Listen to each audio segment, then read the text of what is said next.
गुरु प्यारी साथ संगत बड़ी प्यार से कहना जी, धन निरंकार जी। आज का टॉपिक है विश्वास और अविश्वास। विश्वास, भरोसा, यकीन रखना अच्छा है और इनकी परख करना भी ठीक है, लेकिन ये परख इतनी कठोर ना हो कि विश्वास खंड खंड हो जाए। एक दृष्टांत है जो इसे स्पष्ट करता है। किसी नगर में एक सेठ जी रहते थे।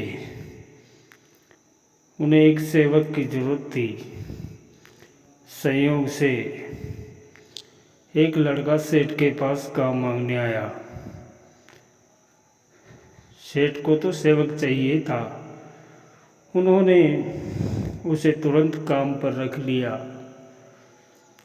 अगले दिन उन्हें ख्याल आया कि उन्होंने बिना परखे ही उसे रख लिया है, कहीं वह धोखा ना दे जाए। अतः उसकी परीक्षा लेने के लिए उन्होंने अपने कमरे में 10 का नोट गिरा दिया। लड़के ने कमरे की सफाई की और वह नोट उठाकर सेठ जी को दे दिया। सेठ जी ने विचार किया कि संभव है अधिक प्रलोभन सामने आने पर ही फिसल जाए। ये सोचकर 4-5 दिन बाद उन्होंने 50 रुपये का नोट पर्स पर डाल दिया। सफाई करते समय जब लड़के को वो नोट पड़ा मिला तो उसका माथा ठनका। उसने सोचा कि सेठ जी सब चीज़ें बहुत संभाल कर रखते हैं, आखिर नोट यूं ही नहीं गिर सकता। फिर उसने नोट चुपचाप सेठ जी को सौंप दिया। सेठ जी थे कि अब भी उस पर भरोसा नहीं कर पा रहे। सोचने लगे, हो न हो लड़का गहरा मालूम पड़ता है। घर में बहुत सी कीमती चीज़ें हैं, कुछ भी उठा ले गया तो बेकार नई मुसीबत खड़ी हो जाएगी। इसकी और जांच परख करनी चाहिए। ये सोचकर उन्होंने 5-7 दिन बाद 100 रुपये के नोट को पर्स के ऊपर डाल दिया। अगले दिन उन्होंने देखा कि लड़का घर से गायब है। वह मन ही मन खुद से कहने लगे कि मेरा अंदाज़ा ठीक निकला। लड़का सचमुच किसी बड़ी चीज़ की फिराक में था। तभी उन्हें अपनी गद्दी के किनारे एक पर्ची की दिखाई दी। उन्होंने पर्ची उठाई तो उसके साथ 100 रुपये का नोट भी था। पर्ची पर लिखा था, सेठ जी, अविश्वास से विश्वास नहीं पाया जा सकता। हर कुएं का पानी खारा नहीं होता। सेठ जी की आंखें खुली रह गई।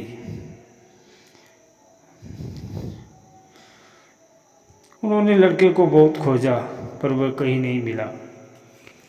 सत्संग जी, सतगुरु बख्शनहार है।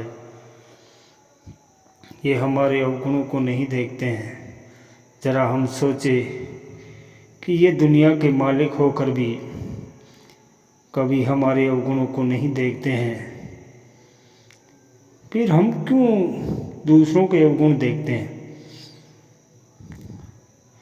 दूसरों की आंखों में पड़े तिनके को तो हम देख लेते हैं, पर अपनी आंखों में पड़का तीर भी हमें क्यों नहीं दिखाई देता।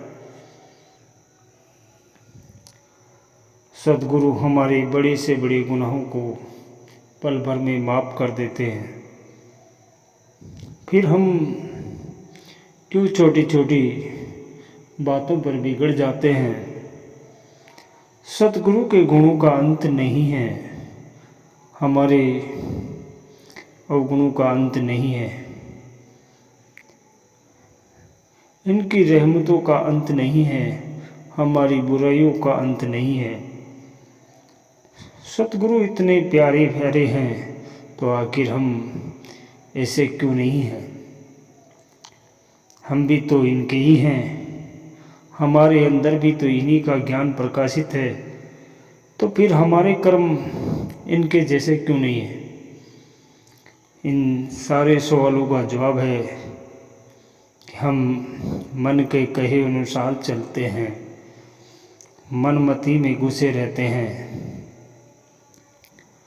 इसके उलट यदि गुरुमत हमारे जीवन में प्रवेश कर जाए तो हमारी चाल ही बदल जाएगी। जिस तरह गंदे पानी को शुद्ध करके हम पीने लायक बनाते हैं, उसी प्रकार सद्गुरु भी हमें आदर्श मानव बनकर जीने लायक बनाते हैं।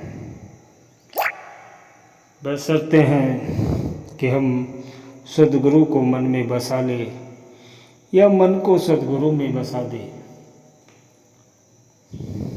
ये बात परम सत्य है कि यदि परमात्मा हमें 100 जन्म भी दे दे तो भी कभी गुरु के ऋण को हम नहीं चुका सकते। तो कम से कम हम इनकी बात तो मान ही सकते हैं। सतगुरु हमें कर्म के जरिए ही बहुत कुछ सिखाते हैं। कभी कभी कुछ न कुछ कहकर भी बहुत कुछ कह जाते हैं।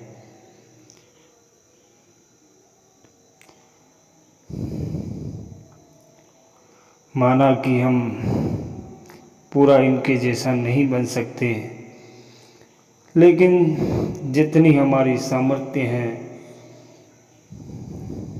उतना तो बन ही सकते हैं। एक बूंद सागर नहीं कहलाती, मगर सागर